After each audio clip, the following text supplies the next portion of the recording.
الحمدللہ وکفى وسلام علی عباده الذین اصطفى اما بعد فاعوذ باللہ من الشیطان الرجیم بسم اللہ الرحمن الرحیم رب اشرح لی صدری ویسر لی امری واحلل عقدۃ من لسانی یفقہوا قولی۔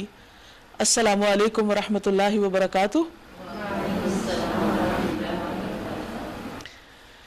ناظرین، پروگرام فہم القرآن کے سلسلے میں آج ہم 17ویں پارے کا مطالعہ کریں گے۔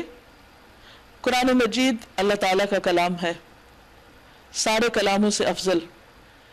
ہمیں اس کلام کو سیکھنے، اس کو پڑھنے، اس کو سمجھنے کے لیے اپنی بہترین صلاحیتیں استعمال کرنی چاہیے۔ عقبہ بن عامر کہتے ہیں کہ ایک مرتبہ ہم لوگ مسجد میں بیٹھے قرآن کریم کی تلاوت کر رہے تھے کہ رسول اللہ صلی اللہ علیہ وسلم ہمارے پاس تشریف لائے، ہمیں سلام کیا، ہم نے جواب دیا، پھر آپ نے فرمایا کتاب اللہ کا علم حاصل کیا کرو، یعنی سیکھو اس کو اور اسے مضبوطی سے تھامو، یعنی یہ نہیں کبھی پڑھو کبھی چھوڑ دو، اور ترنم کے ساتھ اسے پڑھا کرو، یعنی خوبصورت آواز میں پڑھا کرو۔ اس ذات کی قسم جس کے ہاتھ میں محمد صلی اللہ علیہ وسلم کی جان ہے، یہ قرآن باڑے میں بندھے ہوئے اونٹوں سے بھی زیادہ تیزی کے ساتھ نکل جاتا ہے، یعنی اگر انسان اس کو پڑھنا چھوڑ دے اور اس کے ساتھ تعلق کم کر دے تو ایک وقت ایسا آتا ہے گویا اس نے کبھی قرآن پڑھا ہی نہ تھا۔ تو یہ ایسی چیز ہے کہ جس سے انسان کو صرف رمضان میں نہیں، صرف ہفتے میں ایک دن نہیں، بلکہ ہر روز تعلق رکھنا چاہیے اور زیادہ سے زیادہ اس میں محنت کر کے بہتر سے بہتر طریقے سے اس کو سیکھنا چاہیے۔ اللہ تعالی ہم سب کے علم میں اضافہ فرمائے۔ 17واں پارہ سورۃ الانبیاء۔ بسم اللہ الرحمن الرحیم۔ شروع اللہ کے نام سے جو بے انتہا مہربان نہایت رحم فرمانے والا ہے۔ اقترب للناس حسابهم وهم فی غفلۃ معرضون۔ قریب آ گیا ہے لوگوں کے حساب کا وقت اور وہ ہے کہ غفلت میں منہ موڑے ہوئے ہیں، یعنی ہر انسان اپنی زندگی کے دن پورے کرتا چلا جا رہا ہے اور اس کی موت نہایت قریب ہے۔ موت تو انسان کی جوتی کی تسمے سے بھی زیادہ اس کے قریب ہے، لیکن حقیقت یہ ہے کہ اتنا قریب ہونے کے باوجود اور ایسی حقیقت ہونے کے باوجود کہ جس میں دو انسانوں کو بھی شک نہیں ہو سکتا کہ ہر شخص کو اس کا مزہ چکھنا ہے اور اس مرحلے سے گزرنا ہے، ہر انسان کی موت اس کی قیامت ہے۔ حضرت عائشہ رضی اللہ تعالی عنہ کہتی ہیں کہ چند بدوی ننگے پاؤں نبی صلی اللہ علیہ وسلم کے پاس آتے تھے اور آپ سے دریافت کرتے تھے کہ قیامت کب آئے گی۔ آپ صلی اللہ علیہ وسلم ان کی کم عمر کی طرف دیکھ کر فرماتے کہ اگر یہ شخص زندہ رہا تو اس پر بڑھاپا نہیں آئے گا یہاں تک کہ تم پر قیامت آ جائے گی۔ تو ہشام کہتے ہیں اس حدیث کی تفصیل میں یعنی موت آ جائے گی۔ تو ہر شخص کی قیامت کب ہے؟ جب اس کی موت کا وقت آ جاتا ہے، یعنی موت ایک طرح سے قیامت صغریٰ ہے۔ انسان عمومی طور پر اس سے غفلت برتتے ہیں اور اس دن کو بھولے رہتے ہیں جب ان کی رب العالمین کی طرف واپسی ہوگی۔ تو اللہ تعالیٰ اسی غفلت کا ذکر کرتے ہیں کہ لوگ جب ان کا حساب شروع ہوگا، اور وہ شروع ہو جاتا ہے موت کے مرحلے سے ہی، جو فرشتے آ کر انسانوں سے خطاب کرتے ہیں، اور پھر اگلا امتحان قبر میں، اور اس سے اگلا اور بڑا امتحان حشر کے دن، قیامت کے دن۔ یہ سارے حقائق اور سارے واقعات ایسے ہیں جس میں سے ہر انسان کو لازمی طور پر قدم بقدم گزرتے چلے جانا ہے۔ عقل مند وہ ہے جو ان مرحلوں سے کامیابی کے ساتھ گزرنے کی تیاری کرے۔ اللہ سبحانہ وتعالی ہم پر رحمت فرماتے ہوئے ہمیں اس سے جگا رہے ہیں۔ فرمایا چونکہ یہ غافل ہیں اس لیے ما یأتیہم من ذکر من ربہم محدث الا استمعوہ وہم یلعبون، ان کے پاس جو تازہ نصیحت بھی ان کے رب کی طرف سے آتی ہے اس کو بتکلف سنتے ہیں اور کھیل میں پڑے رہتے ہیں۔ یعنی قرآن مجید ہو، اللہ کی آیات ہو، ان کو ایک رسم سمجھ کر پڑھ بھی لیتے ہیں، سن بھی لیتے ہیں، اور اس کے بعد پھر اپنی دنیا میں مگن ہو جاتے ہیں۔ ان کے طرز زندگی میں کوئی تبدیلی نہیں آتی۔ دل ان کے دوسری فکروں میں منہمک ہے، یعنی وقتی اور عارضی دنیا کے جو مسائل ہیں، جو پریشانیاں ہیں، جو دکھ ہیں، ان کے لیے عموماً زیادہ فکر کرتے ہیں بنسبت اس بڑے دن کی فکر سے کہ جس کے بعد کوئی واپسی نہیں اور انسان کے پاس اپنی اصلاح کا کوئی موقع نہیں ہوگا۔ اور ظالم آپس میں سرگوشیاں کرتے ہیں کہ یہ شخص آخر تم جیسا ایک بشر ہی تو ہے، پھر کیا تم آنکھوں دیکھتے جادو کے پھندے میں پھنس جاؤ گے؟ نبی صلی اللہ علیہ وسلم پر جو کلام نازل ہو رہا تھا اس کی تاثیر سے سبھی واقف تھے اور لوگوں کے دل اس کی طرف کھنچتے تھے، کیونکہ اس جیسا کوئی اور کلام ہے ہی نہیں۔ لیکن ظالم لوگوں کو آپ صلی اللہ علیہ وسلم کی طرف راغب ہونے سے ہٹانے کے لیے قرآن مجید پر اور آپ پر طرح طرح کی باتیں چھانٹتے رہتے اور آپس میں سرگوشیاں کرتے، چپ کے ایک دوسرے کو روکتے، اور ایک وسپرنگ پروپیگنڈا کا عمل تھا جو اس معاشرے کے اندر جاری تھا، اور کہتے کیا کہ یہ شخص آخر تم جیسا ہی تو ایک انسان ہے، پھر کیا تم آنکھوں دیکھتے جادو کے پھندے میں پھنس جاؤ گے؟ یعنی نعوذ باللہ قرآن مجید کا اثر ان کے نزدیک جادو تھا، اور وہ بھی یہی الزام لگاتے کہ دیکھو یہ تمہاری برین واشنگ کر دے گا، جیسے آج لوگ کہتے ہیں کہ قرآن مت پڑھنا ورنہ تمہاری سوچ تبدیل ہو جائے گی۔ سوچنے کی بات یہ ہے کہ سوچ کی تبدیلی کیا بہتر کی طرف ہوتی ہے یا کسی برے راستے کی طرف؟ اگر قرآن مجید انسان کو ایک بہتر انسان بناتا ہے تو پھر اس سے بھاگنے کی ضرورت نہیں، اس کی طرف آنے کی ضرورت ہے، اور اس کے مطابق ہمیں اپنی زندگی میں تبدیلی لانے کی ضرورت ہے۔ کیوں؟ اس لیے کہ کل قیامت کے دن اس کے مطابق اعمال کو پرکھا جائے گا کہ کون سے عمل اس کے مطابق ہے اور کون سے اس کے خلاف۔ رسول اللہ صلی اللہ علیہ وسلم نے اس وسپرنگ کمپین کا مقابلہ کیسے کیا؟ آپ نے فرمایا میرا رب ہر اس بات کو جانتا ہے جو آسمان اور زمین میں کی جائے، اور وہ سمیع اور علیم ہے۔ یعنی تم چپ کے باتیں کرتے رہو میرے خلاف، میں نہیں بھی سنتا نہیں بھی جانتا تو میرا رب جانتا ہے، اور میرا معاملہ میرے رب کے سپرد ہے۔ یہ بات ایک داعی حق کو اتنی تسلی دیتی ہے اور بالکل مطمئن کر دیتی ہے، اور پھر وہ اپنے کام پر فوکسڈ ہو جاتا ہے، کیونکہ ایسی ساری چیزوں کو وہ رب کے حوالے کر دیتا ہے۔ وہ کہتے ہیں بلکہ یہ پراگندہ خواب ہے۔ ایک اور الزام اور ایک اور پروپیگنڈا کیا تھا لوگوں کو بہکانے کے لیے، جو نئی طرح طرح کی باتیں کی جا رہی تھی۔ وہ کہتے تھے یہ شخص رات کو کچھ خواب دیکھ لیتا ہے اور ادھر ادھر کی الجھی باتیں، اور پھر دن کو وہ لوگوں کو سنانا شروع کر دیتا ہے۔ مگر اس پر بھی وہ راضی نہیں ہوتے تھے، پھر کہتے ہیں بلکہ یہ اس کی من گھڑت ہے، بل افترا ہو۔ اس پہ بھی تسلی نہ ہوتی تو کہتے بل ہوا شاعر، بلکہ یہ شخص شاعر ہے۔ یعنی ایک نہیں کئی الزامات لگائے گئے آپ پر، اور یہ سب ان کی انسیکیورٹیز تھی کہ اگر لوگوں نے نبی صلی اللہ علیہ وسلم کی بات سن لی اور وہ آپ کو فالو کرنے لگے تو پھر ہماری سرداری کا کیا ہوگا؟ ہم جو مکہ میں لوگوں کو اپنے کنٹرول میں کیے ہوئے ہیں، اور مکہ میں ہونے کی وجہ سے آس پاس کے جتنے علاقے ہیں ان سب پر بھی ہماری دھاک ہے، تو ہمیں تو اپنی یہ کرسی چھوڑنی پڑ جائے گی، اور نبی صلی اللہ علیہ وسلم کو اگر لوگوں نے اپنا سردار مان لیا تو پھر ہمارا کیا ہوگا؟ لہٰذا انہوں نے بھرپور طریقے سے ہر الٹی پلٹی بات کے ذریعے آپ صلی اللہ علیہ وسلم سے لوگوں کو پھیرنے کی کوشش کی، اور پھر کبھی کہتے ہیں کوئی نشانی دکھاؤ، کوئی معجزہ لاؤ، یعنی ہماری مرضی کے مطابق تم عمل کرو۔ حالانکہ آپ صلی اللہ علیہ وسلم ایک خاص پروگرام کے تحت دنیا میں بھیجے گئے تھے، محض اس لیے نہیں کہ ہر وقت وہ لوگوں کے پروپیگنڈے کا جواب دیتے رہیں، ورنہ یہ لائے کوئی نشانی جس طرح پرانے زمانے کے رسول نشانیوں کے ساتھ بھیجے گئے تھے۔ حالانکہ ان سے پہلے کوئی بستی بھی جسے ہم نے ہلاک کیا ایمان نہ لائی، اب کیا یہ ایمان لائیں گے؟ یعنی نشانیاں بہت فائدہ نہیں دیتی، بہت سے لوگوں نے نشانیاں دیکھی اور پھر بھی نہ مانے۔ وَمَا أَرْسَلْنَا قَبْلَكَ إِلَّا رِجَالًا نُوحِي إِلَيْهِمْ فَاسْأَلُوا أَهْلَ الذِّكْرِ إِن كُنتُمْ لَا تَعْلَمُونَ۔ اور اے محمد صلی اللہ علیہ وسلم، آپ سے پہلے بھی ہم نے انسانوں ہی کو رسول بنا کر بھیجا تھا، کیونکہ ان کا اعتراض یہ تھا کہ انسان کیوں ہے رسول بن کے آیا۔ تو اللہ تعالیٰ فرماتے ہیں کہ نئی بات تو نہیں، پہلے بھی یہی ہوا، جن پر ہم وحی کیا کرتے تھے۔ یعنی یہ انسان کے لیے بہت اعزاز کی بات ہے کہ اللہ تعالیٰ اس کو اپنے کلام کے لیے چن لے۔ تم لوگ اگر علم نہیں رکھتے تو اہل کتاب سے پوچھ لو، ان رسولوں کو ہم نے کوئی ایسا جسم نہیں دیا تھا کہ وہ کھاتے نہ ہوں، اور نہ وہ ہمیشہ جینے والے تھے۔ پھر دیکھ لو کہ آخر کار ہم نے ان کے ساتھ اپنے وعدے پورے کیے، اور انہیں اور جس کو ہم نے چاہا بچا لیا، اور حد سے گزر جانے والوں کو ہم نے ہلاک کر دیا۔ تو ان کو تاریخ سے سبق لینے کے لیے کہا جا رہا ہے کہ دیکھو کس طرح وہ لوگ برباد ہوئے، اور بچا کون؟ جو اللہ پر ایمان لایا، جس نے اللہ کی طرف بلایا۔ اس لیے اہل مکہ تم بھی اپنے مستقبل کو، اپنے انجام کو سامنے دیکھ لو، کہیں ایسا نہ ہو کہ وہی تاریخ دوبارہ تم پہ دہرائی جائے۔ لقد انزلنا الیکم کتابا فیہ ذکرکم افلا تعقلون.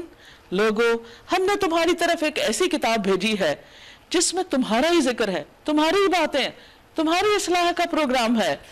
کیا تم نہیں سمجھتے؟ تم عقل سے کام نہیں لیتے؟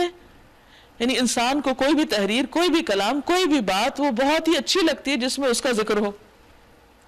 تو یہاں تو سب کچھ ہے ہی انسان کے بارے میں، اور اے انسان تو ہی اس کا مخالف ہو گیا. گویا اپنے پاؤں پہ خود کلہاڑی مار رہے ہو اس کتاب کی، اور اس کتاب کے لانے والے کی مخالفت کر کے اور بھیجنے والے کے مقابلے میں تکبر کر کے. یہ بات تمہارے لیے فائدہ مند نہ ہوگی. وَكَمْ قَصَمْنَا مِنْ قَرْيَةٍ كَانَتْ ظَالِمَةً، کتنی ہی بستیاں جنہوں نے ظلم کیا، جو ظالم تھیں، ان کو ہم نے پیس کر رکھ دیا، اور ان کے بعد کسی دوسری قوم کو اٹھایا، ایک کے بعد ایک. قوم نوح، قوم عاد، قوم سمود. جب ان کو ہمارا عذاب محسوس ہوا تو لگے وہاں سے بھاگنے. کہا گیا بھاگو نہیں، جاؤ اپنے انہی گھروں اور عیش کے سامانوں میں جن کے اندر تم چین کر رہے تھے وہیں رہو، شاید کہ تم سے پوچھا جائے. بات یہ ہے کہ ہر انسان کے اوپر زندگی میں طرح طرح کی آزمائشیں آتی، اور یہ اس لیے آتی ہیں تاکہ انسان سمجھے، اس کی نگاہوں کا پردہ ہٹے، وہ حقیقت کو دیکھے، وہ آخرت کے حساب کتاب کے بارے میں سنجیدگی اختیار کرے. لیکن ہوتا کیا ہے، جب تک وہ مادی دنیا میں رہتا ہے وہ جاگتا نہیں. جب تک اس کے آس پاس عیش و عشرت کے سامان ہوتے ہیں وہ گہری نیند سوتا ہے. جاگتا کب ہے؟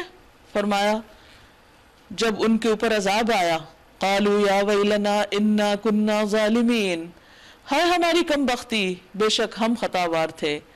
یعنی انسان غفلت سے اس وقت جاگتا ہے جب مادی سہارے اس سے چھوٹ جاتے ہیں.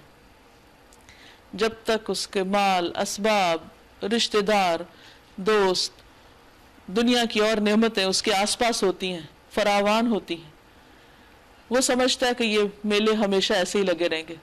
وہ انہی میں اٹھتا بیٹھتا، کھاتا پیتا، ہنستا کھیلتا، اپنے غم دکھ درد چھوٹے موٹے جو اس پہ آتے ہیں وہ ان سے بانٹ کر آرام پاتا ہے. لیکن جب انسان کو حقیقی معنوں میں دنیا کی بے وفائی کا یقین ہو جاتا ہے کہ کوئی بھی اپنا نہیں، کوئی بھی ایسی مشکل، کوئی بھی ایسا دکھ اور تکلیف جس میں سب ساتھ چھوڑ جاتے ہیں، پھر وہ ہوش میں آتا ہے کہ واقعی یہ دنیا کی حقیقت ہے اور آخرت تو اس سے بھی زیادہ سخت ہے، تو کیا بنے گا. لیکن جب بڑی پکڑ آتی ہے تو پھر انسان واپس نہیں پلٹ سکتا.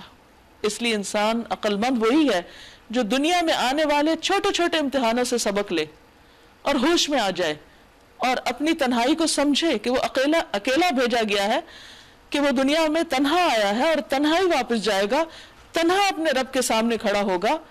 جب اس کا کوئی والی، وارث، مددگار اس کے ساتھ نہ ہوگا تو وہ ہر ممکن کوشش سے اس دنیا میں اپنے رب کو راضی کرے اور وہ کام کر کے جائے جس کے لیے اللہ نے اس کو بھیجا، غفلت میں زندگی نہ گزارے.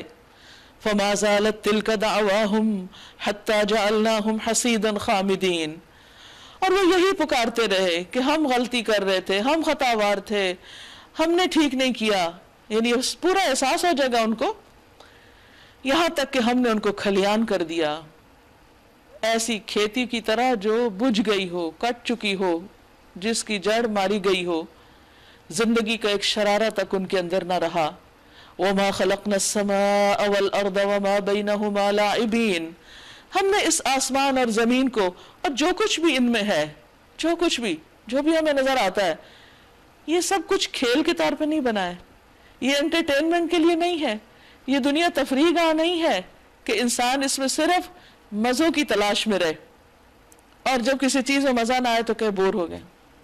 حتیٰ کہ دین کو بھی صرف مزے کے طور پر لے، سنجیدگی کے ساتھ نہ لے. فرمایا کہ یہ سب کچھ ہم نے اس لیے نہیں بنایا، یہاں تو آنے کا ایک مقصد ہے، ایک پرپز ہے. اگر ہم کوئی کھلونا بنانا چاہتے اور بس یہی کچھ ہمیں کرنا ہوتا تو اپنے پاس سے ہی کر لیتے، پھر تمہیں اس تکلیف میں ڈالنے کی کیا ضرورت تھی. مگر ہم تو باطل پر حق کی چوٹ لگاتے ہیں جو اس کا سر توڑ دیتی، اور وہ دیکھتے ہی دیکھتے مٹ جاتا ہے. اور تمہارے لیے تباہی ہے ان باتوں کی وجہ سے جو تم بناتے ہو. کیونکہ انسان کی غلطی ہمیشہ یہی ہے کہ کہ وہ حق کے مقابلے میں ایسی تعویلیں کر لیتا ہے کہ جس کی وجہ سے وہ حق کو جھٹلا سکے یا اس کا انکار کر دے اور اپنے آپ کو مطمئن بھی کر لے، اور جو مزے وہ کر رہا ہے وہ کرتا چلا جائے اور اپنی مرضی کے مطابق زندگی بسر کرے، حالانکہ یہ اس کی سب سے بڑی بھول اور اس کا سب سے بڑا دھوکہ ہے۔ وَلَهُ مَن فِي السَّمَاوَاتِ وَالْأَرْضِ، اسی کے لیے ہے جو کچھ آسمانوں اور زمین میں ہے، سب کا مالک وہی ہے۔ وَمَنْ عِنْدَهُ، اور جو اس کے پاس ہیں یعنی فرشتے، لا يستكبرون عن عبادته، وہ اس کی عبادت سے تکبر نہیں کرتے، منہ نہیں موڑتے۔ تو اے انسان تم کیا چیز ہو؟ تمہیں تو اللہ نے اپنی عبادت کے لیے پیدا کیا تھا اور تم منہ موڑتے ہو۔ تم اگر منہ موڑو بھی تو اللہ کو فرق نہیں پڑتا، اس کی عبادت کے لیے بہت مخلوق ہے، اور ایسی مخلوق وَلَا يَسْتَحْسِرُونَ، جو اس کی عبادت سے تھکتے ہی نہیں، ملول ہی نہیں ہوتے، بور ہی نہیں ہوتے، کیے چلے جاتے ہیں۔ یسبحون اللیل والنہار، رات اور دن تسبیح کر رہے ہیں کانسٹنٹلی، لا یفترون، دم ہی نہیں لیتے۔ ہمارا کیا حال ہوتا ہے، تھوڑی دیر ہم قرآن مجید پڑھیں، تھوڑی دیر عبادت کریں، پھر اس کے بعد کہتے ہیں تھوڑی بریک لے لیں، ذرا سستا لیں، تھوڑا آرام کر لیں، اتنی دیر سے ہم یہ کام کر رہے ہیں، انف، بہت ہو گیا۔ کیا کرتے ہیں ہم؟ اگر 24 گھنٹوں کو دیکھیں اور کل عبادت کے اوقات کو کیلکولیٹ کریں، خود بیٹھ کے لکھیں ہم نے کتنی عبادت کی، تو ہمیں پتہ چل جائے گا بہت اچھی طرح جو ہم کر رہے ہیں۔ اس کے باوجود ہم احسان جتاتے ہیں کہ ہم نے بہت کچھ کیا۔ اگر ہم اپنی عبادت کو فرشتوں کی عبادت سے کمپیئر کریں تو وہ تو مسلسل ایک کام کر رہے ہیں، کوئی بریک نہیں لیتے، ذرا بھی تھکاوٹ کا اور بوریت کا اظہار نہیں کرتے۔ تو پھر ہماری کیا خوبی، پھر ہم نے کیا کمال کیا؟ ہم اپنی کس عبادت پر تکبر کر سکتے ہیں، کس کام کو بڑا سمجھ سکتے ہیں؟ کبھی بھی کسی نیکی پر انسان کو مان نہیں ہونا چاہیے کہ ہم نے بہت کچھ کر لیا۔ اگر وہ اپنا مقابلہ کرے ان سے جو کسی وقت بھی کام نہیں چھوڑ رہے، تو پھر تو ہمارا کام کچھ بھی نہیں۔ اس کے باوجود چونکہ ہم اپنی چوائس سے کرتے ہیں، فرشتوں کے پاس چوائس نہیں ہے، لیکن ایسا نہیں کہ چوائس نہیں تو وہ مجبوراً مصیبت کے مارے کر رہے ہیں، وہ بھی خوشی سے کر رہے ہیں۔ تو چونکہ ہمارے پاس چوائس ہے اور ہم خوشی سے جب اپنے ارادے سے اللہ کی عبادت کرتے ہیں تو وہ اللہ سبحانہ وتعالیٰ کو بہت راضی کر دیتا ہے، اللہ اس سے خوش ہوتا ہے۔ پھر فرمایا ام اتخذوا آلہۃ من الارض ہم ینشرون، کیا ان لوگوں کے بنائے ہوئے ارضی خدا ایسے ہیں کہ بے جان کو جان بخش کر اٹھا کھڑا کرتے ہو؟ یعنی اللہ کے سوا کوئی اور بھی انہوں نے ہستیاں ایسی تلاش کی ہوئی ہیں جو اللہ تعالیٰ کی طرح کام کرتے ہیں۔ اصل بات یہ ہے کہ انسان کی سرکشی کی ایک بہت بڑی وجہ اس کا غیر اللہ پہ بھروسہ ہونا ہے۔ شرک سے کیوں منع کیا گیا؟ اسی وجہ سے کہ انسان کا پھر اصل کام سے فوکس ہٹ جاتا ہے، وہ اپنے مقصد سے ہٹ جاتا ہے، اپنے مقصد سے پھر جاتا ہے۔ تو جب انسان سمجھتا ہے کہ میرا کوئی اور ہے ہی نہیں، کوئی میری مدد کرنے پہ قادر ہی نہیں، کوئی میری فریاد سننے والا ہی نہیں، کوئی مجھے چھڑانے والا ہی نہیں سوائے ایک اللہ کے، جو کچھ ہے بس صرف وہی ہے، تو وہ پوری طرح کوشش میں لگ جاتا ہے کہ پھر اسی ایک اللہ کو ہی راضی کرے۔ ورنہ جب انسان یہ دیکھتا ہے کہ فلاں بھی فائدہ دے گا، فلاں کام آئے گا، فلاں مدد کرے گا، تو پھر اللہ کے لیے وقت کم ہی بچتا ہے اور سارا وقت ادھر ادھر کے لوگوں اور ادھر ادھر کی چیزوں کو راضی کرنے میں گزر جاتا ہے۔ انہی کا ڈر، انہی کی خوشی ہر وقت سامنے چھائی رہتی ہے اور اللہ سے انسان غافل ہو جاتا ہے۔ تو اس لیے انسان کو غیر اللہ کی طرف سے ہٹا کر ایک ہی نقطے پر فوکس کرایا گیا۔ فرمایا لَوْ كَانَ فِيهِمَا آلِهَةٌ إِلَّا اللَّهُ لَفَسَدَتَا، اگر آسمان و زمین میں ایک اللہ کے سوا دوسرے خدا بھی ہوتے تو زمین و آسمان دونوں کا نظام بگڑ جاتا، کیونکہ ان کا آپس کا جھگڑا ہی نہیں ختم ہوتا۔ مثلا ایک گاڑی پہ دو ڈرائیور بٹھا دیں تو آپ دیکھیے کیسے چلتی ہے پھر وہ۔ بس پاک ہے اللہ ان باتوں سے جو یہ لوگ بنا رہے ہیں، وہ اپنے کاموں میں کسی کے آگے جواب دے نہیں، کوئی اس سے نہیں پوچھ سکتا کہ اس نے کوئی کام کیوں کیا یا کیوں نہ کیا۔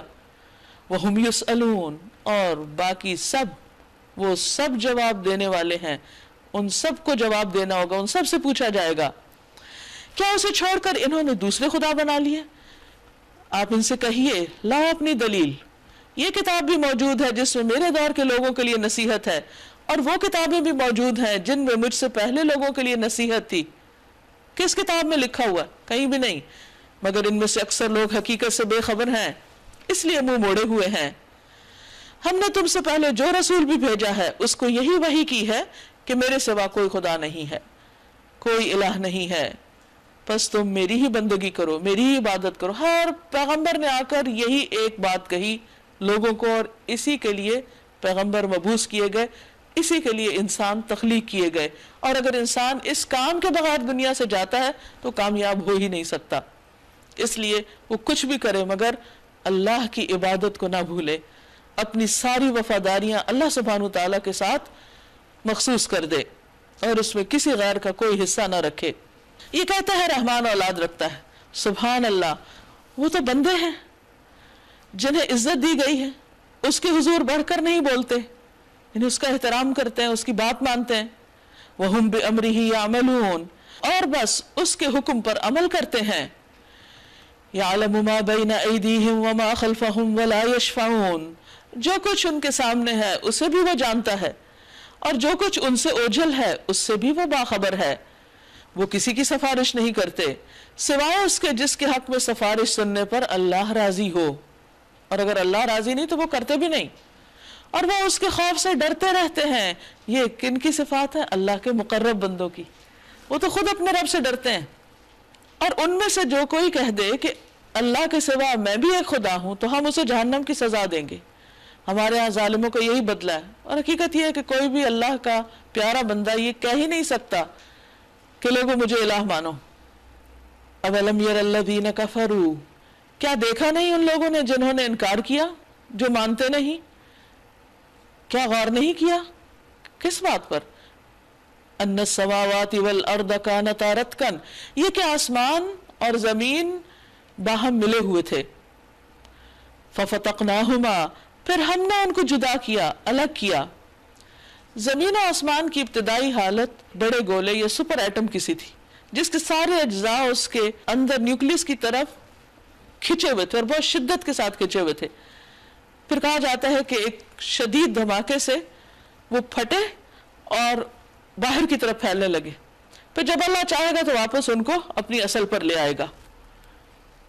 اب آپ دیکھیے کہ قرآن مجید میں تو یہ بات 1400 سال پہلے کی گئی، لیکن اس وقت تخلیق کائنات کے بارے میں جو سب سے بڑی تھیری ہے وہ یہی کہتی ہے کہ پہلے سب ایک تھا اور پھر اس کے بعد وہ الگ الگ ہوا۔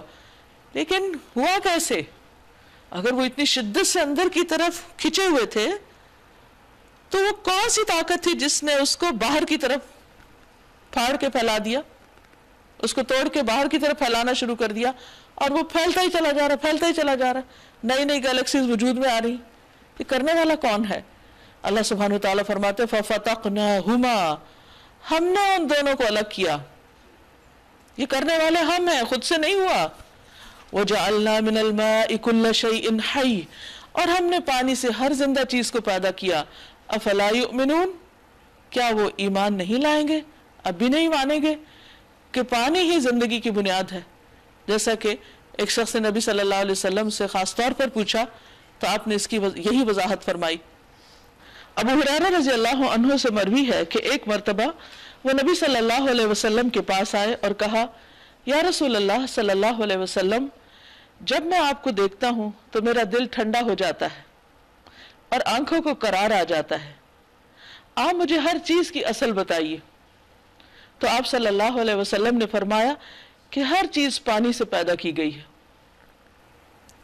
وَجَعَلْنَا فِي الْأَرْضِ رَوَاسِيَ أَن تَمِيدَ بِهِمْ، اور ہم نے زمین میں پہاڑ جما دیے تاکہ وہ انہیں لے کر ڈھلک نہ جائے، اور اس میں کشادہ راہیں بنا دی۔ یعنی ایک تو ہائی ویز انسان بناتے ہیں، لیکن اس سے پہلے بھی اللہ تعالیٰ نے قدرتی راستے زمین کے مختلف حصوں کو باہم جوڑنے کے لیے، کمیونیکیشن کے لیے پیدا کر رکھے ہیں، جو پہاڑوں کے بیچوں بیچ، دریاؤں کے ساتھ ساتھ اور جنگلوں کے اندر سے بھی گزرتے ہیں۔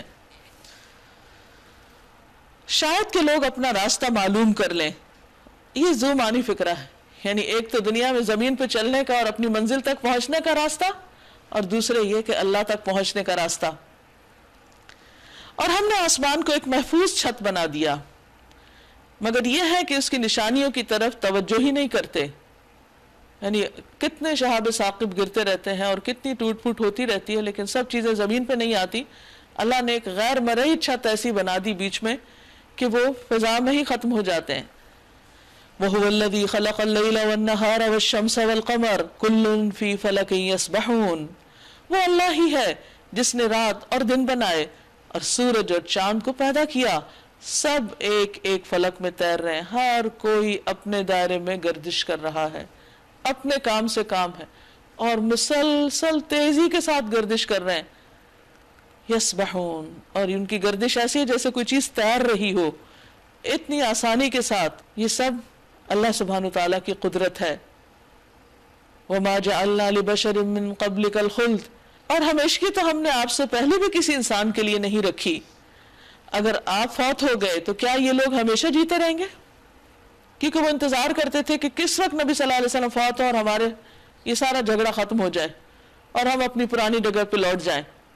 کل نفس ذائقۃ الموت، ہر جاندار کو موت کا مزہ چکھنا ہے اور اس سے کوئی بھی مبرہ نہیں، نہ کوئی فرشتہ اور نہ کوئی انسان اور نہ کوئی جانور، سب پر یہ مرحلہ گزرنا ہے۔ رسول اللہ صلی اللہ علیہ وسلم نے فرمایا، جبریل میرے پاس آئے اور کہا، اے محمد صلی اللہ علیہ وسلم، جیسے چاہیں زندگی گزاریں، بالآخر مرنا تو ہے ہی، جس کو چاہیں اپنا محبوب بنا لیں، بالآخر جدا تو ہونا ہی ہے۔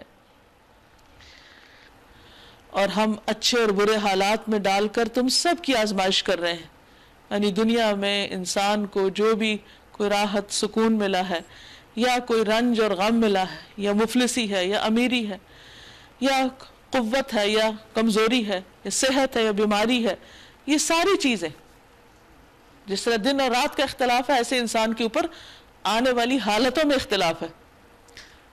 تو یہ سب چیزیں کس طرح ہیں؟ یہ ساری چیزیں انسان کے لیے ایک امتحان ہے، آزمائش ہے۔ وَإِلَيْنَا تُرْجَعُونَ، اور ہماری طرف تم لوٹائے جاؤ گے، ہماری طرف تم کو پلٹنا ہے، یعنی بالآخر ایک دن یہ سلسلہ ختم ہوگا اور سب کے پیپرز واپس لے لیے جائیں گے، امتحان کا وقت ختم، گھنٹہ بج جائے گا، موت آ جائے گی اور انسان اگلی دنیا کی طرف ٹریول کر جائیں گے۔ وَإِذَا رَآكَ الَّذِينَ كَفَرُوا إِن يَتَّخِذُونَكَ إِلَّا هُزُوًا، یہ منکرین حق جب تمہیں دیکھتے ہیں تو تمہارا مذاق بنا لیتے ہیں، کہتے ہیں کیا یہ ہے وہ شخص جو تمہارے خداؤں کا ذکر کرتا ہے، یعنی ان کو نگیٹ کرتا ہے، اور ان کا اپنا حال یہ ہے کہ رحمان کے ذکر سے منکر ہے، یعنی ان کو یہ تو بڑی فکر ہے کہ جو انہوں نے خدا بنا رکھے ہیں ان کے بارے میں کیا کہا جا رہا ہے، تو ان کو یہ خیال نہیں کہ جس رب نے سب کو بنایا ہے اور خود ان کو بنایا ہے، وہ اس کے ساتھ کیا معاملہ کر رہے ہیں، اس کی یاد میں کیسی کوتاہی کر رہے ہیں، اس کے حق میں کیسا ظلم کر رہے ہیں اوروں کو اس کا درجہ دے کر۔ خلق الانسان من عجل، انسان جلد باز مخلوق ہے، یعنی جلدی گھبرا جاتا ہے اور جلدی پریشان ہو جاتا ہے اور جلدی نتائج چاہتا ہے۔ ابھی میں تم کو اپنی نشانیاں دکھائے دیتا ہوں، جلدی مت مچاؤ۔ ہوتا یہ کہ جب کوئی بیماری آتی ہے، کوئی تکلیف ہوتی ہے تو ہم کہتے ہیں کہ کب مدد آئے گی، حالات تنگ ہوتے ہیں تب بھی، اور اگر ہم کو اچھا کام کر لے تو پھر بھی چاہتے ہیں کہ اچھا جلدی سے کوئی نتیجہ سامنے آ جائے جو ہم نے کیا ہے، تو دعا مانگی ہے تو فوراً قبول کیوں نہیں ہو رہی، اور اگر کسی نے برا کیا ہے تو اس کو جلدی سے پکڑ کیوں نہیں لیا گیا۔ اللہ سبحانہ و تعالی ہمارے طریقے پہ کام نہیں کرتا کہ ہم جو چاہتے ہیں وہ ہونے لگے، اس کا اپنا ایک طریقہ ہے اور ایک وقت مقرر ہے جس میں ہر انسان کو اچھا یا برا کرنے کی مہلت دی گئی ہے، اس لیے وہ جلدی نہیں پکڑتا۔ یہ لوگ کہتے ہیں آخر یہ دھمکی کب پوری ہوگی اگر تم سچے ہو، عذاب کیوں نہیں آتا؟ کاش ان کافروں کو اس وقت کا کچھ علم ہوتا جبکہ یہ اپنے منہ آگ سے نہ بچا سکیں گے، نہ اپنی پیٹھیں، اور نہ ان کو کہیں سے مدد پہنچے گی۔ وہ بلا اچانک آئے گی اور انہیں اس طرح یکلخت دبوچ لے گی کہ یہ اس کو دفع نہ کر سکیں گے، اور نہ ان کو لمحہ بھر ہی مہلت مل سکے گی۔ مذاق آپ سے پہلے بھی رسولوں کا اڑایا جا چکا ہے، مگر ان کا مذاق اڑانے والے اسی چیز کے پھیر میں آ کر رہے جس کا وہ مذاق اڑاتے تھے۔ اے محمد صلی اللہ علیہ وسلم، ان سے کہیے کون ہے جو رات کو یا دن کو تمہیں رحمان سے بچا سکتا ہو، یعنی اگر اللہ تعالیٰ پکڑنا چاہے تو ہے کوئی جو تمہیں چھڑائے؟ مگر یہ اپنے رب کی نصیحت سے منہ موڑ رہے ہیں، پھر بھی نہیں سمجھتے۔ کیا یہ کچھ ایسے خدا رکھتے ہیں جو ہمارے مقابلے میں ان کی حمایت کریں؟ کیونکہ ایسے ہی کچھ سہارے ہوتے ہیں جو انسان کو اللہ سے غافل کرتے ہیں۔ وہ تو نہ خود اپنی مدد کر سکتے ہیں اور نہ ہماری ہی تائید ان کو حاصل ہے. اصل بات یہ ہے کہ ان لوگوں کو اور ان کے آباء و اجداد کو ہم زندگی کا سر و سامان دیے چلے گئے یہاں تک کہ ان کو دل لگ گئے. یعنی اللہ تعالیٰ کی مہربانیوں کی وجہ سے یہ لوگ غلط فہمی میں پڑ گئے. یہی انسان کی بھول ہے.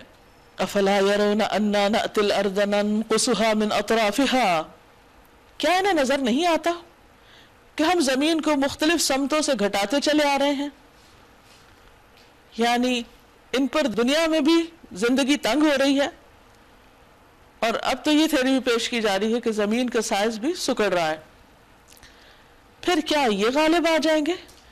یعنی اللہ تعالیٰ جب ان پر وسائل کو تنگ کر دے گا تو یہ ممکن نہیں کہ پھر یہ اللہ کے پیغمبر کو مغلوب کر سکیں. ان سے کہہ دیجئے کہ میں تو وحی کی بنا پر تمہیں متنبع کر رہا ہوں، مگر بہرے پکار کو نہیں سنا کرتے جبکہ انہیں خبردار کیا جائے. اور اگر تیرے رب کا عذاب ذرا سا بھی انہیں چھو جائے تو ابھی چیخ اٹھیں کہ ہائے ہماری کم بختی، بے شک ہم خطاوار تھے. قیامت کے روز ہم ٹھیک ٹھیک تولنے والے ترازو رکھ دیں گے. وَنَضَعُ الْمَوَازِينَ الْقِسْطَ لِيَوْمِ الْقِيَامَةِ فَلَا تُظْلَمُ نَفْسٌ شَيْئًا وَإِنْ كَانَ مِثْقَالَ حَبَّةٍ مِّنْ خَرْدَلٍ أَتَيْنَا بِهَا وَكَفَى بِنَا حَاسِبِينَ. قیامت کے روز ہم ٹھیک ٹھیک تولنے والے ترازو رکھ دیں گے، یعنی انسانوں کے نامہ اعمال تولے جائیں گے. پھر کسی شخص پر ذرہ برابر بھی ظلم نہ ہوگا. جس کا رائی کے دانے برابر بھی کچھ کیا دھرا ہوگا، یعنی رائی کا دانہ بہت ہی چھوٹا دانہ ہوتا ہے، یعنی اتنا سے بھی اگر کسی نے کوئی نیک عمل کیا ہے وہ ہم سامنے لے آئیں گے، چھپا نہ رہے گا. اور حساب لگانے کے لیے ہم کافی ہیں، یعنی کسی اور سے مدد بھی نہیں چاہیے، اللہ تعالیٰ خود ہی فیصلہ کرے گا. وَلَقَدْ آتَيْنَا مُوسَى وَهَارُونَ الْفُرْقَانَ وَضِيَاءً وَذِكْرًا لِلْمُتَّقِينَ. پہلے ہم موسیٰ علیہ السلام اور ہارون علیہ السلام کو فرقان اور روشنی اور ذکر عطا کر چکے ہیں ان متقی لوگوں کی بھلائی کے لیے جو بے دیکھے اپنے رب سے ڈریں اور جن کو حساب کی اس گھڑی کا کھٹکا لگا ہو. اور اب یہ بابرکت ذکر ہم نے تمہارے لیے نازل کیا ہے. وَهَذَا ذِكْرٌ مُبَارَكٌ أَنزَلْنَاهُ أَفَأَنْتُمْ لَهُ مُنْكِرُونَ. پھر کیا تم اس کو قبول کرنے سے انکار کرتے ہو؟ یعنی اللہ سبحانہ وتعالیٰ نے تمہارے لیے برکتوں والی کتاب اتاری اور تم اس کو پڑھنا نہیں چاہتے، تم اس کو سننا نہیں چاہتے، تم اس کی باتوں کو ماننا نہیں چاہتے، عمل نہیں کرنا چاہتے، تم اس کا انکار کرتے، تم اس کو جھٹلاتے ہو. نقصان کس کا ہوگا؟ اسی کا جو اتنے فائدے والی چیز کو اپنے سے دور کر دے. پھر ابراہیم علیہ السلام کی مثال دی گئی. وَلَقَدْ آتَيْنَا إِبْرَاهِيمَ رُشْدَهُ مِنْ قَبْلُ وَكُنَّا بِهِ عَالِمِينَ. اس سے بھی پہلے ہم نے ابراہیم علیہ السلام کو اس کی ہوش مندی بخشی تھی، رشد عطا کی تھی اور ہم اس کو خوب جانتے تھے. یاد کرو وہ موقع جب کہ اس نے اپنے باپ اور اپنی قوم سے کہا تھا یہ مورتیں کیسی ہیں جن کے تم لوگ گرویدہ ہو رہے ہو، یعنی چند بت ہیں خوبصورت سجا کے رکھے ہوئے ہیں اور ان پہ تم ریجھ رہے ہو. انہوں نے جواب دیا ہم نے اپنے باپ دادا کو ان کی عبادت کرتے پائے نہیں، اور کوئی دلیل نہیں تھی سوائے اس کے کہ آباء و اجداد کا طریقہ ہے. اس نے کہا تم بھی گمراہ اور تمہارے باپ دادا بھی سری گمراہی میں پڑے ہوئے تھے. انہوں نے کہا کیا تو ہمارے سامنے اپنے اصلی خیالات پیش کر رہا ہے یا مذاق کر رہا ہے؟ یہ کیسی باتیں ہو رہی؟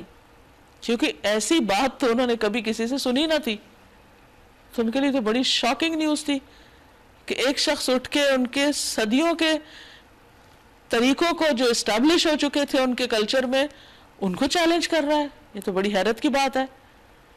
اس نے جواب دیا نہیں، بلکہ فی الواقع تمہارا رب وہی ہے جو زمین اور آسمانوں کا رب اور ان کا پیدا کرنے والا ہے.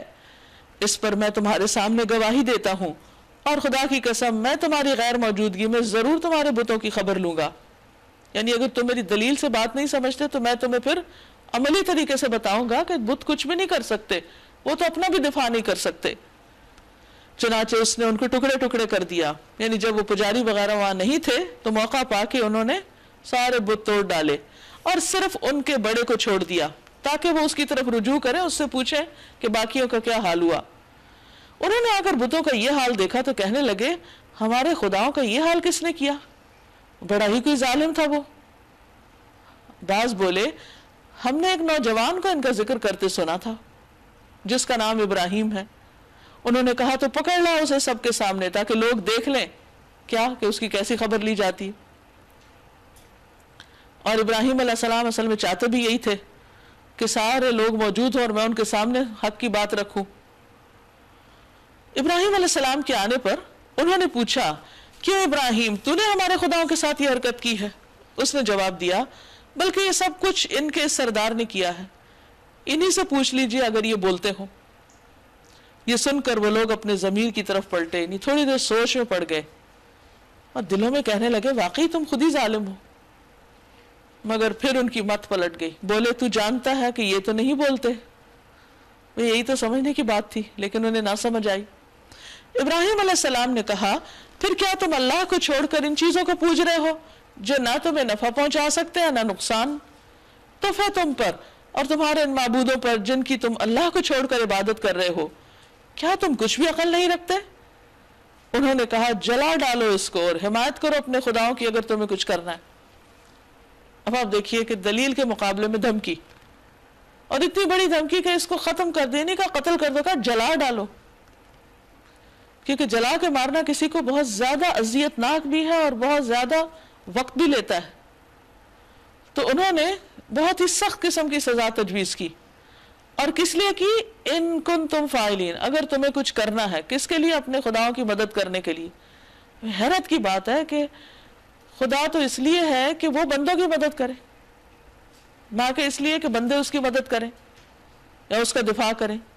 ہم نے کہا اے آگ ٹھنڈی ہو جا، قلنا یا نار کونی بردا وسلاما وسلاما علی ابراہیم، اور سلامتی بن جا ابراہیم پر علیہ السلام.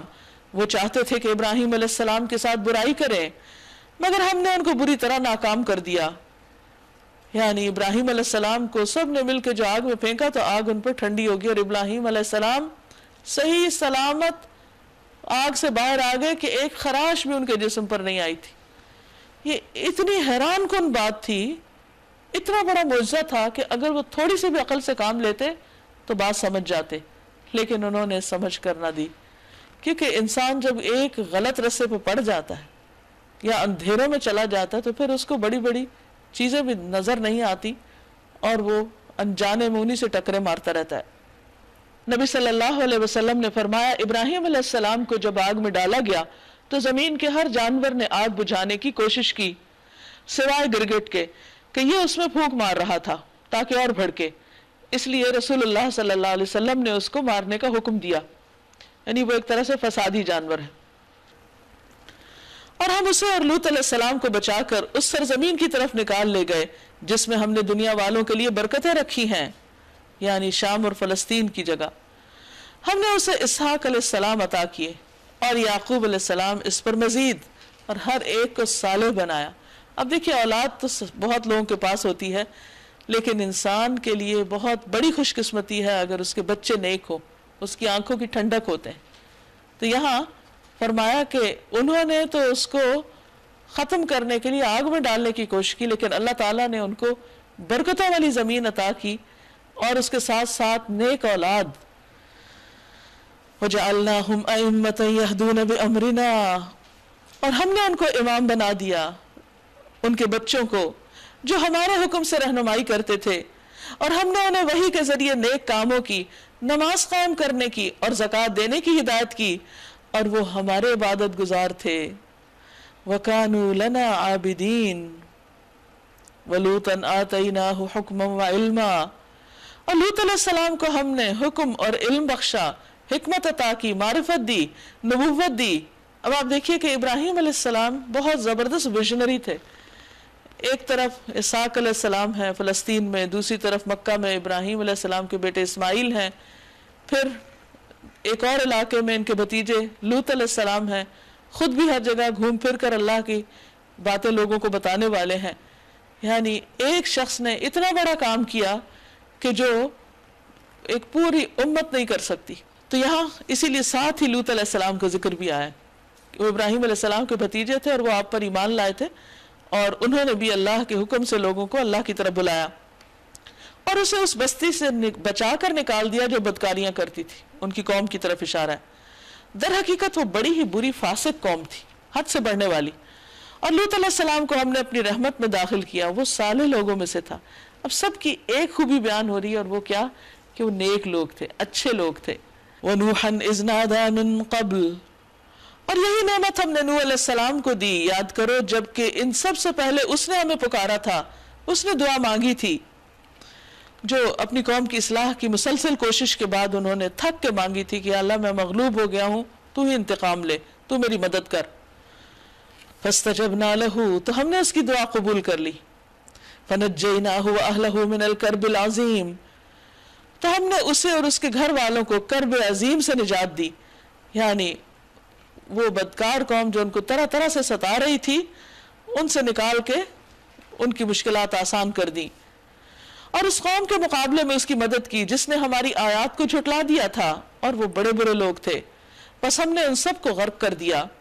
اور اسی نعمت سے ہم نے داؤد اور سلیمان علیہ السلام کو سرفراز کیا۔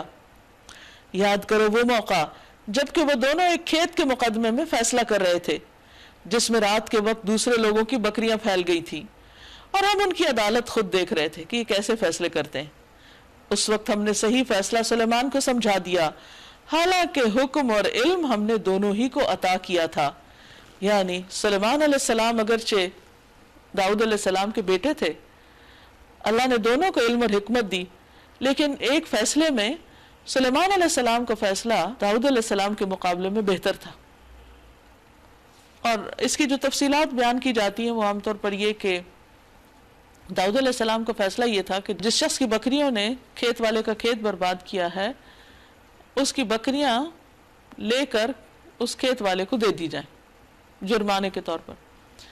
سلیمان علیہ السلام نے کہا کہ زیادہ بہتر یہ ہے کہ وہ بکریاں اس کو اس وقت تک دی جائیں جب تک وہ بکریوں کا مالک کھیت درست نہیں کر دیتا، جب وہ خرابی کی اصلاح کر دے تو اپنی بکریاں واپس لے لے۔ تو یہ پہلے کی نسبت زیادہ بہتر فیصلہ تھا۔ فَفَهَّمْنَاهَا سُلَيْمَانَ، تو ہم نے صحیح فیصلہ سلیمان علیہ السلام کو سمجھا دیا، حالانکہ حکم اور علم ہم نے دونوں کو ہی عطا کیا تھا۔ وَسَخَّرْنَا مَعَ دَاوُودَ الْجِبَالَ، داؤد علیہ السلام کے ساتھ ہم نے مسخر کر رکھے تھے پہاڑ اور پرندے جو تسبیح کرتے تھے۔ یعنی جب داؤد علیہ السلام اللہ کی حمد بیان کرتے، زبور کے جو مختلف ہمز تھی اس کے اندر اللہ کی تعریف کے کلمات وہ پڑھتے بہت خوبصورت آواز میں، تو پرندے بھی ان کے ساتھ شریک ہو جاتے، اور پہاڑوں کے بیچ میں جب وہ پڑھتے تو اس کی گونج سے ایک عجب سما پیدا ہو جاتا۔ اس فعل کے کرنے والے ہم ہی تھے، یعنی پچھلی بات کے فوراً بعد داؤد علیہ السلام کی خاص تعریف کی گئی کہ کہیں یہ نہ سمجھا جائے کہ داؤد علیہ السلام کا مقام کچھ کم ہے یا ان کی عبادت کچھ کم تھی۔ بہت ساری چیزیں ایسی ہوتی ہیں، ہر انسان کے مختلف امتحان ہوتے ہیں، علم اور حکمت میں برابر ہونے کے باوجود کبھی ایک کی بات دوسرے کے مقابلے میں زیادہ بہتر ہوتی ہے، تو اس کا یہ مطلب نہیں ہوتا کہ ایک بات کو لے کے جنرلائز کر دیا جائے اور اس کی باقی ساری چیزوں کو کم تصور کیا جائے۔ انصاف کا تقاضا یہ ہے کہ جو جس کی جیسی خوبی ہو، بھلائی ہو، اس کو تسلیم کیا جائے۔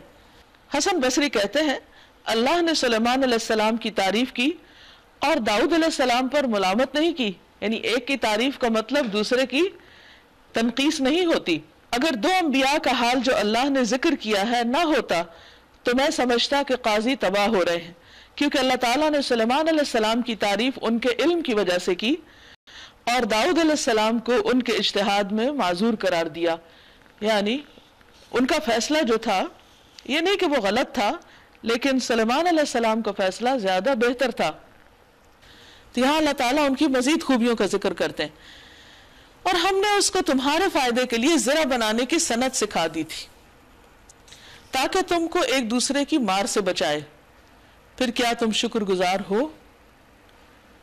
اصل چیز کیا ہے کہ بندہ اللہ تعالیٰ کی جس بھی نعمت کو استعمال کرے، چھوٹی اور یا بڑی، اس پہ شکر ادا کرے، تو اس طرح اس نعمت کا حق ادا ہوتا ہے۔ اور سلیمان علیہ السلام کے لیے ہم نے تیز ہوا کو مسخر کر دیا جو اس کے حکم سے اس سرزمین کی طرف چلتی تھی جس میں ہم نے برکتیں رکھی ہیں، یعنی فلسطین کی طرف۔ ہم ہر چیز کا علم رکھنے والے تھے، اور شیاطین میں سے ہم نے ایسے بہت سو کو اس کا تابع بنا دیا تھا، یعنی شیاطین اور جن جو تھے سلیمان علیہ السلام کے کنٹرول میں کر دیے، جو اس کے لیے غوطے لگاتے یعنی سمندروں کے اندر اور طرح طرح کی چیزیں نکال لاتے، اور اس کے سوا دوسرے کام کرتے تھے، ان سب کے نگران ہم ہی تھے، یعنی اللہ کے حکم سے یہ سب کچھ کر رہے تھے۔ وَأَيُّوبَ إِذْ نَادَىٰ رَبَّهُ، اور ایوب علیہ السلام جب اس نے اپنے رب کو پکارا، انی مسنی الضر وانت ارحم الراحمین، کہ یا رب مجھے تکلیف ہو گئی ہے، مجھے بیماری لگ گئی ہے، اور تو ارحم الراحمین ہے، سب سے بڑھ کے رحم فرمانے والا ہے۔ فاستجبنا له، ہم نے اس کی دعا قبول کر لی، فکشفنا ما به من ضر، ہم نے اس کی تکلیف کو اس سے دور کر دیا، وآتیناہ اہلہ ومثلہم معہم، اور ہم نے اس کے اہل و عیال اور ان جیسے اور بھی اس کو عطا کیے، رحمتا من عندنا، اپنی خاص رحمت کے طور پر، وذکرى للعابدین، اور عبادت گزاروں کے لیے ایک یاد دہانی کے طور پر، کہ اللہ تعالیٰ عبادت گزاروں کے ساتھ کیسے کیسے احسانات فرماتا ہے۔ ایوب علیہ السلام کے بارے میں آتا ہے کہ اللہ تعالیٰ نے ان کو دین اور دنیا کی ہر نعمت دے رکھی تھی، یعنی مال اولاد، فصلیں، کھیت، سونا چاندی، علم، حکمت، نبوت، عبادت کی توفیق، ہر بھلائی، اور کہا جاتا ہے کہ وہ اپنے وقت کے سب سے بڑے انسان تھے اس اعتبار سے، سب سے زیادہ نعمتیں ان کے پاس تھیں۔ تو شیطان نے لوگوں کے دلوں میں یہ وسوسے ڈالے کہ ہاں یہ کیوں نہ عبادت کریں، ان کے پاس تو سب کچھ ہے، اتنی سہولتیں ہیں، یہ تو عبادت کریں گے۔ تو بہرحال اللہ سبحانہ وتعالیٰ نے ایوب علیہ السلام کی آزمائش کر لی، اور ہوا یہ کہ ان کے پاس جو کچھ تھا سب ختم ہو گیا، مال و دولت چلا گیا، جانور مویشی مر گئے، فصلیں سوکھ گئیں، بچے چلے گئے، وہ بھی فوت ہو گئے، سوائے بیوی کے کوئی پاس نہ رہا، دوستوں نے چھوڑ دیا، کوئی قریب نہیں لگتا تھا کہ جسمانی بیماری لگ گئی، کوئی چیز ایسی نہیں تھی کہ جس میں ان کی آزمائش نہ ہوئی ہو۔ لیکن ان کا حال کیا تھا؟ وہ پہلے سے بھی زیادہ شکر گزار ہو گئے، وہ اللہ سے ناراض نہیں ہوئے، کہنے لگے یا رب جب یہ ساری چیزیں تھیں میرے پاس تو بھی میں اپنا نرم گرم بستر چھوڑ کے تیری عبادت کے لیے اٹھتا تھا، میں تیرا شکر ادا کرتا تھا، مجھے کبھی ان چیزوں پر تکبر نہیں تھا، لیکن جب یہ سب کچھ تو نے لے لیا تو اب میرے اور تیرے بیچ میں اب کچھ بھی نہ رہا، میں اور زیادہ تیرے قریب ہو گیا۔ تو اللہ سبحانہ وتعالیٰ نے ان پر اپنی رحمت کی، نہ صرف یہ کہ ان کی وہ چیزیں لوٹائیں بلکہ اس سے بھی دگنی دی، اور کہا جاتا ہے کہ ان کے اوپر سونے کے پتنگوں کی بارش ہوئی، تو وہ اس کو جب اکٹھا کرنے لگے تو اللہ تعالیٰ نے فرمایا کہ یہ کیا؟ تو انہوں نے کہا کہ اللہ تعالیٰ مجھے اس کی ضرورت نہیں، لیکن میں تیری برکت سے محروم نہیں ہونا چاہتا، کہ تو مجھے دے رہا تو میں اسے لے رہا ہوں۔ تو شکر گزاری کے طور پر تو کسی نعمت کو شکر کے خوش ہو کر لینا اور اس کو خوش دلی کے ساتھ قبول کرنا اور اس کو صحیح جگہ استعمال کرنا، یہ بھی اللہ کو راضی کرتا ہے۔ یعنی صرف تکلیف پر صبر ہی نہیں بلکہ نعمت پر شکر بھی اللہ تعالیٰ کے قرب کا ذریعہ بنتا ہے۔ وَإِسْمَاعِيلَ وَإِدْرِيسَ وَذَا الْكِفْلِ، یہی نعمت اسماعیل اور ادریس اور ذوالکفل علیہ السلام کو ہم نے دی، یعنی حکمت، علم، نبوت، کہ جس کی بنا پر انسان صحیح طور پر زندگی بسر کرتا ہے۔ یہ سب صابر لوگ تھے، کل من الصابرین۔ ان کا ذکر ایوب علیہ السلام کے بعد آیا، ان کا سب سے پہلے، کیونکہ سب سے زیادہ درجہ صبر میں ان کا بلند تھا۔ وَأَدْخَلْنَاهُمْ فِي رَحْمَتِنَا، اس صبر کی وجہ سے ہم نے انہیں اپنی رحمت میں داخل کیا۔ إِنَّهُمْ مِنَ الصَّالِحِينَ، بے شک وہ صالح لوگوں میں سے تھے، ان کے لیے بھی یہی گواہی کہ وہ نیک تھے۔ وَذَنُّونِ إِذْ ذَهَبَ مُغَاضِبًا، اور مچھلی والے کو بھی ہم نے نوازا، مراد یونس علیہ السلام، کہیں ان کا نام لیا گیا قرآن مجید میں، کہیں ذنون کہا گیا، کہیں صاحب الحوت کہا گیا ہے، اور انہیں مچھلی والا اس لیے کہا گیا کہ وہ مچھلی کے پیٹ میں چلے گئے تھے۔ جب وہ ناراض ہو کے چلے گئے، کس سے؟ اپنی قوم سے، کہ مانتی کیوں نہیں۔ ہوا یہ تھا کہ قوم پر عذاب کا فیصلہ آیا تو انہوں نے جلدی کی قوم کو چھوڑ کر وہاں سے نکلنے کی، جبکہ ابھی اللہ کا حکم نہیں آیا تھا۔ اب دیکھیے کہ پیغمبر ہر کام اللہ کی حکم کے آنے کے بعد کرتے ہیں، یعنی اٹ واز انڈرسٹوڈ کہ ایسا ہونا ہے، انہیں اب یہاں سے نکلنا ہے، لیکن وہ چند لمحوں کے ہی فرق تھا۔ تو یہ چیز اللہ تعالیٰ کو پسند نہ آئی۔ نبی صلی اللہ علیہ وسلم نے بھی اس وقت تک ہجرت نہیں کی جب تک آپ کو اجازت نہیں ملی، حکم نہیں آیا۔ اتنی زیادہ احتیاط کرتے تھے پیغمبر۔ بہرحال جب وہ نکلے تو ناراض ہو کر ساحل کی طرف گئے، وہاں دیکھا ایک کشتی آ رہی ہے، اس پر بیٹھے اور چل پڑے۔ اب جو ہی کشتی تھوڑی آگے گئی تو وہ ڈوبنے لگی، تو اس دور میں یہ گمان ہوتا تھا کہ اگر کوئی غلام اپنے آقا سے بھاگ کر آئے اور وہ کسی کشتی میں بیٹھ جائے تو کشتی ڈوبتی. تو انہوں نے کہا کہ کون ہے ایسا شخص؟ کوئی نہیں بولا. تو انہوں نے قرآن اندازی کی تو نام یونس علیہ السلام کا نکلا. انہوں نے اٹھا کے ان کو سمندر میں پھینک دیا. پھینکنا ہی تھا کہ وہ مچھلی کے منہ میں چلے گئے. وہاں مچھلی کے پیٹ میں اندھیرے اور مچھلی خود سمندر کی تہوں میں چلی گئی اور اندھیروں پر اندھیرے, کسی قسم کی کوئی روشنی کی کرن نہ تھی. کہاں سے کہاں پہنچ گئے, اور انتہائی غم کی حالت میں کہ یہ کیا ہو گیا ہے. فنادا فی الظلمات, ان اندھیروں میں اس نے جا کے پکارا, اللہ الہ الا انت سبحانک انی کنت من الظالمین. نہیں کوئی الہ, نہیں کوئی معبود مگر تو ہی, تو پاک ہے, تیری کوئی غلطی نہیں, تجھ میں کوئی عیب نہیں, تیرا ہر فیصلہ درست ہے. انی کنت من الظالمین, میرا ہے سب قصور, میں ہی ظالموں میں سے, میری غلطی ہے, میری خطا ہے. اب دیکھیے ایک بندہ وہ ہوتا ہے کہ جب اس پر تکلیف ہے تو اللہ تعالیٰ کو مورد الزام ٹھہراتا ہے, اس سے شکوہ کرنے لگتا ہے کہ اللہ نے میرے ساتھ ایسا کیوں کر دیا. اور ایک وہ ہے کہ وہ کہتا ہے کہ اس میں اللہ تعالیٰ کا تو کوئی قصور نہیں, تو میری اپنی غلطی ہے. اور یہ غلطی کا اعتراف اللہ تعالیٰ کو بہت پسند ہے. فاستجبنا له, ہم نے اس کی دعا سن لی. ونجیناہ من الغم, ہم نے اس کو غم سے نجات دے دی. یعنی فزیکل تکلیف سے زیادہ غم کی تکلیف تھی جو ان پر حاوی تھی کہ یہ اللہ کی نافرمانی ہو گئی, یہ میں نے کیا کیا. یعنی سخت قسم کی ریئلائزیشن اور ندامت کہ اپنے آپ کو ظالم قرار دیا. اور وہ اپنی اس بات میں سچے تھے یہ کہنے میں. ہم لوگ یہ آیت کریمہ پڑھتے ہیں اور بس پڑھے جاتے ہیں, وی ڈونٹ مین اٹ کہ ہمارا قصور ہے, وی آر رانگ. کیونکہ دنیا کا سب سے مشکل کام کیا ہے کہ آئی واز رانگ, میری غلطی. یہ اعتراف بڑا مشکل ہے, لیکن جو شخص یہ مشکل مرحلہ پار کر لیتے ہیں ان کے لیے پھر آسانیاں ہی آسانیاں, ان کے لیے پھر اندھیروں سے دن نکل آتا ہے, روشنی ہو جاتی ہے, آسانیاں ہو جاتی ہیں. لیکن یہ بڑا ہی کڑوا گھونٹ ہے کہ کوئی شخص اپنی غلطی کو سمجھے اور اس کو پھر مان جائے. یہ بہت کم ہوتا ہے, لیکن جو مان جائے تو اللہ تعالیٰ فرماتے ہیں وَكَذَلِكَ نُنْجِي الْمُؤْمِنِينَ, اور اسی طرح ہم مومنوں کو بچایا کرتے ہیں. جو بھی ان جیسا اخلاق اور کردار اپنائے گا ان کے لیے یہی جزا ہے. سعد رضی اللہ عنہ کہتے ہیں ہم نبی صلی اللہ علیہ وسلم کے پاس بیٹھے تھے, آپ نے فرمایا کیا میں تمہیں ایسی دعا نہ بتاؤں کہ جب کسی رنج و الم اور آزمائش میں مبتلا شخص اس کو پڑھے تو اس کی تکلیف دور ہو جائے. کہا گیا کیوں نہیں, ضرور بتلائیے. آپ صلی اللہ علیہ وسلم نے فرمایا وہ مچھلی والے کی دعا ہے, لا الہ الا انت سبحانک انی کنت من الظالمین. وزکریا, اور زکریا علیہ السلام اذ نادا ربہ, جب اس نے اپنے رب کو پکارا, ربی اے میرے رب, لا تذرنی فردا, مجھے اکیلا نہ چھوڑ, وانت خیر الوارثین, تو بہترین وارث ہے, بہترین وارث تو تو ہی ہے, تو ہی باقی رہے گا, ہم سب تو جانے والے ہیں, لیکن تیرے کام کے لیے ایک مددگار چاہیے. بس ہم نے اس کی دعا قبول کر لی اور اسے یحییٰ عطا کیا اور اس کی بیوی کو اس کے لیے درست کر دیا, یعنی وہ بچہ پیدا کرنے کے قابل ہو گئی. یہ سب کون تھے جن کی اتنی دعائیں سنی گئیں؟ انہم کانوا یسارعون فی الخیرات, یہ سب نیکیوں میں بہت جلدی کرنے والے تھے, نیکیوں کے لیے دوڑنے والے تھے.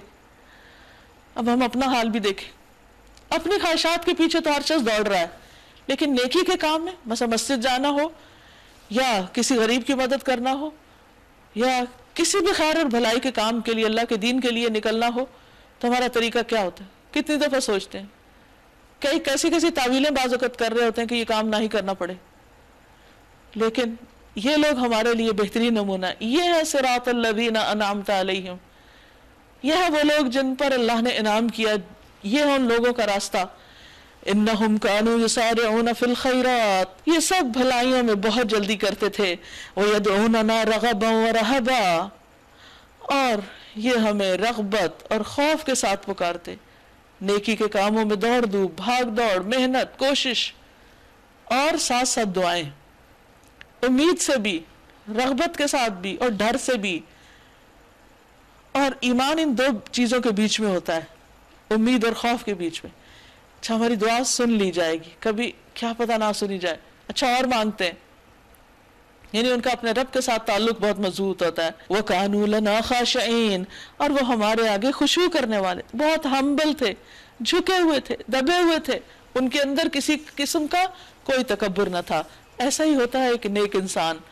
وَالَّتِي أَحْسَنَتْ فَرْجَهَا فَنَفَخْنَا فِيهَا مِن رُوحِنَا، مردوں کے ذکر کے بعد ایک عورت کا ذکر کیا اور اس کی خوبی بتائی. اور وہ خاتون جس نے اپنی عصمت کی حفاظت کی، ساری زندگی ان کی شادی نہیں ہوئی لیکن انہوں نے اپنی شہوانی خواہشات پر قابو پایا. اللہ اس کی تعریف کر رہا ہے کہ انہوں نے کہیں کسی قسم کی کوئی غلط حرکت نہیں کی، ان کی صفائی بیان کر رہا ہے. اور ایک عورت کی سب سے بڑی خوبی یہی ہوتی ہے کہ وہ اپنی عزت و عصمت کی حفاظت کرے. ہم نے اس کے اندر اپنی روح سے پھونکا اور اسے اور اس کے بیٹے کو دنیا بھر کے لیے نشانی بنا دیا. یہ تمہاری امت حقیقت میں ایک ہی امت ہے، یہ سب ایک ہی سلسلے کے لوگ ہیں، اور میں تمہارا رب ہوں، پس تم سب میری عبادت کرو. وَتَقَطَّعُوا أَمْرَهُمْ بَيْنَهُمْ كُلٌّ إِلَيْنَا رَاجِعُونَ، مگر یہ لوگوں کی کارستانی ہے کہ انہوں نے آپس میں اپنے دین کو ٹکڑے ٹکڑے کر ڈالا.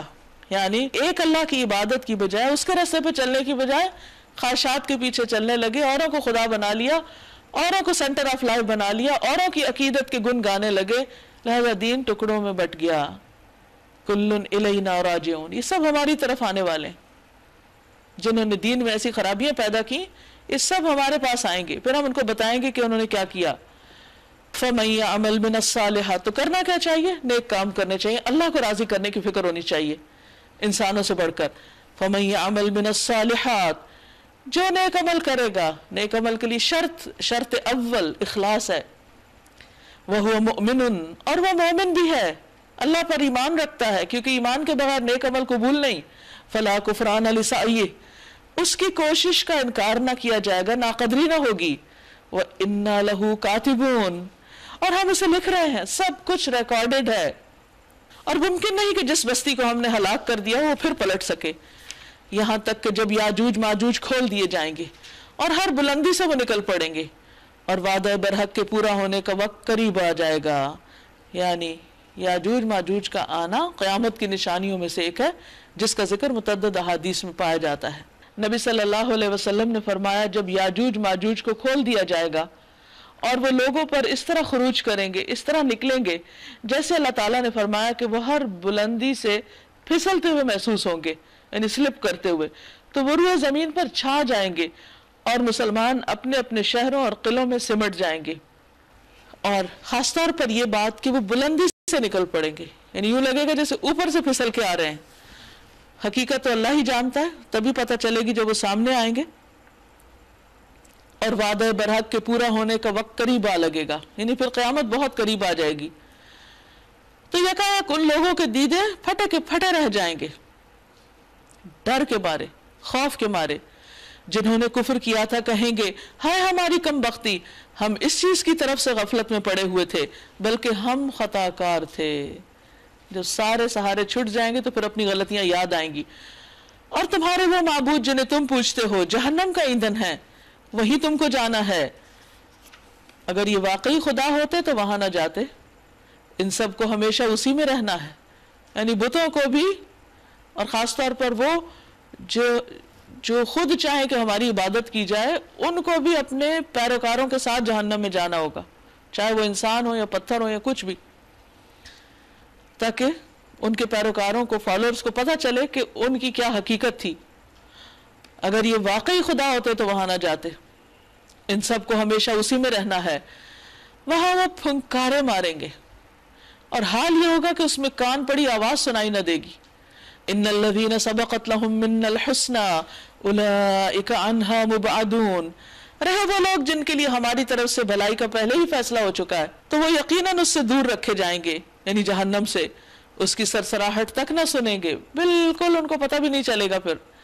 اور وہ ہمیشہ اپنی من بھاتی چیزوں کے درمیان میں رہیں گے، ساری خواہشات پوری ہوں گی.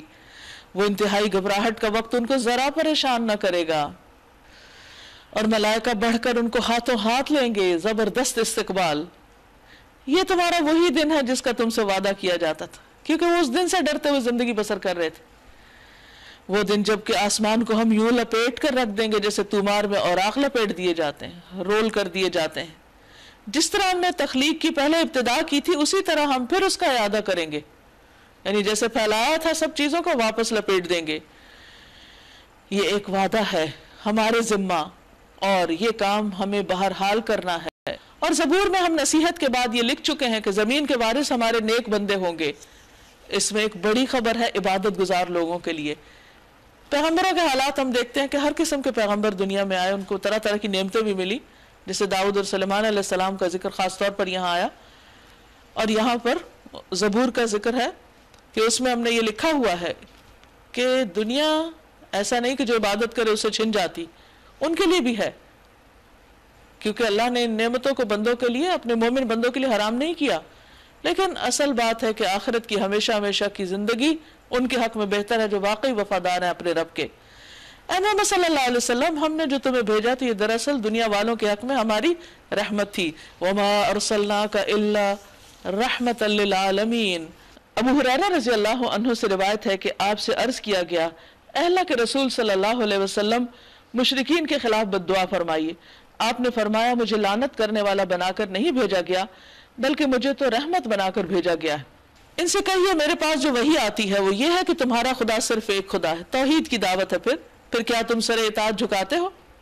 اگر وہ منہ پھیرے تو کہہ دیجئے میں نے علل اعلان تم کو خبردار کر دیا۔ اب یہ میں نہیں جانتا کہ وہ چیز جس کا تم سے وعدہ کیا جا رہا ہے قریب ہے یا دور۔ اللہ وہ باتیں بھی جانتا ہے جو بلند آواز سے کہی جاتی ہیں، اور وہ بھی جو تم چھپا کر کرتے ہو، ساتھ پردوں میں کرتے ہو، وہ بھی دیکھتا ہے۔ میں تو یہ سمجھتا ہوں کہ شاید یہ دیر تمہارے لیے ایک فتنہ ہے اور تمہیں ایک خاص وقت تک کے لیے مزے کرنے کا موقع دیا جا رہا ہے۔ قال رب احکم بالحق، آخر کا رسول نے کہا ہے میرے رب حق کے ساتھ فیصلہ کر دے۔ وربنا الرحمن المستعان علی ما تصفون، اور لوگوں تم جو باتیں بناتے ہو ان کے مقابلے میں ہمارا رب رحمان ہی ہمارے لیے مدد کا سہارا ہے۔ سورۃ الحج، بسم اللہ الرحمن الرحیم۔ شروع اللہ کے نام سے جو بے انتہا مہربان نہایت رحم فرمانے والا ہے۔ یا ایہا الناس، اے لوگو، اتقوا ربکم، اپنے رب سے ڈرو۔ ان زلزلۃ الساعۃ شیء عظیم، حقیقت یہ ہے کہ قیامت کا زلزلہ